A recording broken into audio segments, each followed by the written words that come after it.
Quand le théâtre est apparu pour moi, c'est parce qu'il y avait une difficulté même à parler et être avec les autres. Moi, quand j'étais petit, j'étais placé dans des écoles pour des gamins qui étaient un peu handicapés, etc. Et il y a une différence qui a été créée par le fait que je devais aller à l'école un peu loin. Ma mère elle-même n'a pas été à l'école.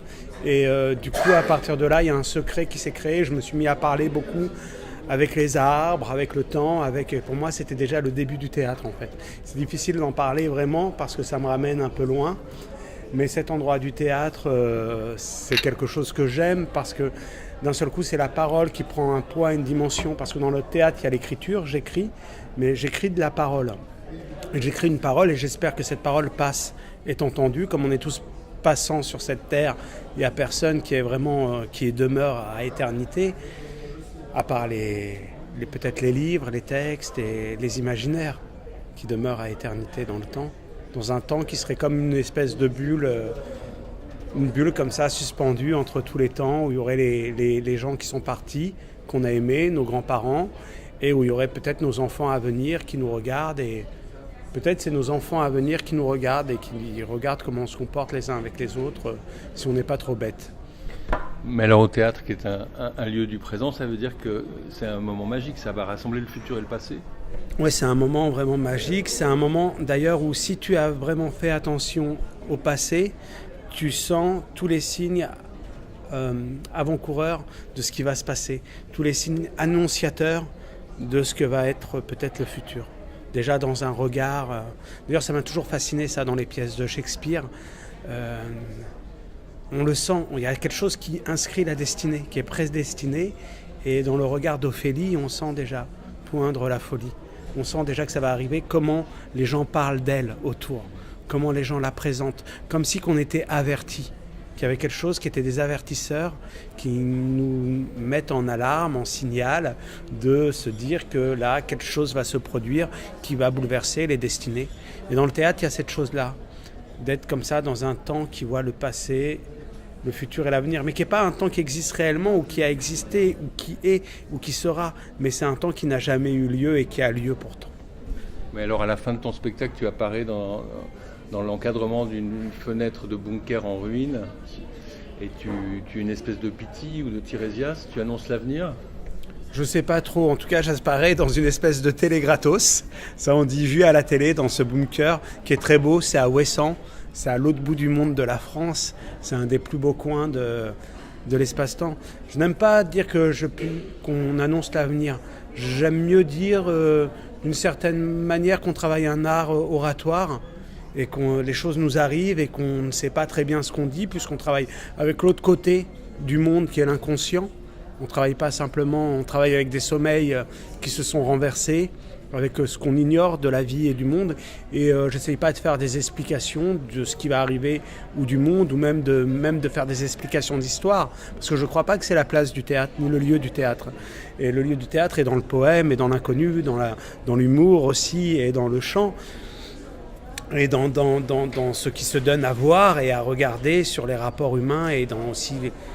Mais du coup je préfère dire que c'est plutôt quelque chose d'oratoire, mais pas... Et quand je parlais de Pythie, la Pythie était traversée aussi, elle ne savait pas forcément ce qu'elle disait. Justement, c'est un art oratoire non explicatif. C'est pas nécessaire que l'explication soit là, bien sûr, mais il faut que ça chante, il faut que ça vole, c'est ça? Elle est prise par une part de folie aussi. Il y a une part de folie en elle. Il y a quelque chose qui la dépasse. Et je pense que dans le théâtre, dans ce que je raconte, je pense qu'il y a quelque chose qui me dépasse. Qui n'a pas forcément de définition et qui ne doit pas forcément en trouver en fait.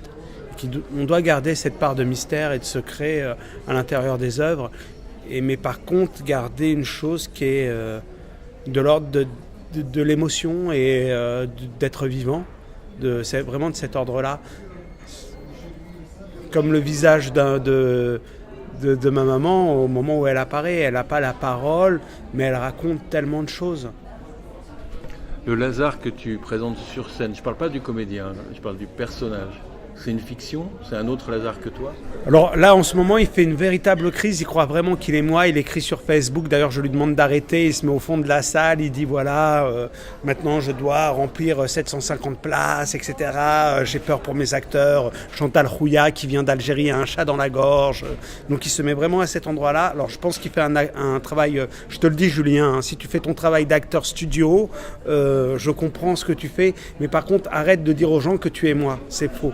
C'est un mensonge, tu n'es pas moi, je suis réellement Lazare et tu es un personnage.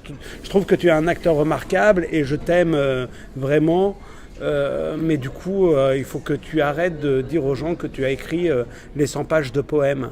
C'est un peu une trahison. Non, ce Lazare, c'est une manière pour moi de me moquer bien sûr de moi-même et puis aussi de prendre de la distance par rapport à la violence, par rapport au fait que je raconte depuis 15 ans des choses dans Au pied du mur, Rabat Robert, Passé je ne sais où, dans mes différentes pièces de théâtre, sur un peu l'état des lieux. Et du coup, c'est une manière pour moi de me moquer aussi de ça, de prendre de la distance pour pas devenir fou. Donc, pouvoir blaguer, rire, c'est vachement important. Rire de toi aussi? Bah grave, c'est même hyper important, sinon je suis juste un donneur de leçons et de morale. On voit que le Lazare il est complètement bête, il arrive, il est en tenue complètement nulle, il râle, c'est rigolo.